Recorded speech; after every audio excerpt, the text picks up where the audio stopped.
isang drama kung saan mas mature at emosyonal ang kanyang role. Bukod sa pag-arte, naging fashion at beauty icon din siya. Marami ang humahanga sa kanyang simple pero eleganteng style.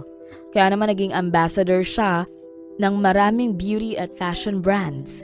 Habang patuloy ang kanyang pag-usbong sa showbiz, unti-unting naging mahirap para kay Barbie ang pressure ng kasikatan. Minsan umabot siya sa sobrang pagkapagod na nagdulot ng mga problema sa kalusugan. Napansin ng media na naging mas tahimik siya sa personal niyang buhay. Dumami ang mga tanong kung bakit hindi pa siya nag-aasawa o nagkakaroon ng pamilya. Ngunit hindi nagtagal, ang lahat ng ito ay nagbago. Matapos ang maraming taon sa industriya, nagsimulang maghanap si Barbie ng higit pa sa kasikatan.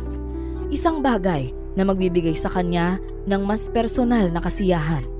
At yun ay ang pag-ibig at pamilya. Ilang beses siyang nalink sa kanyang mga co-stars pero nanatili siyang pribado pagdating sa personal na buhay.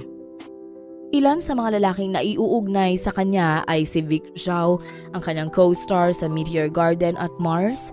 Matagal silang naging malapit at umamin sila na nagkaroon ng relasyon.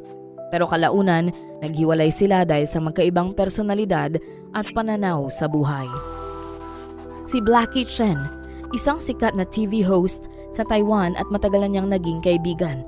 Ngunit kalaunan napagtanto ng fans na magkaibigan lang talaga sila.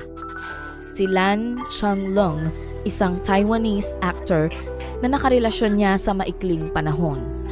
Si Koo Jun-yop o DJ Koo, isang South Korean singer mula sa grupong Clone na sikreto niyang nakarelasyon noong huling bahagi ng 1990s.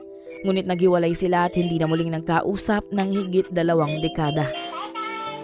Bagamat maraming chismis, si Barbie ay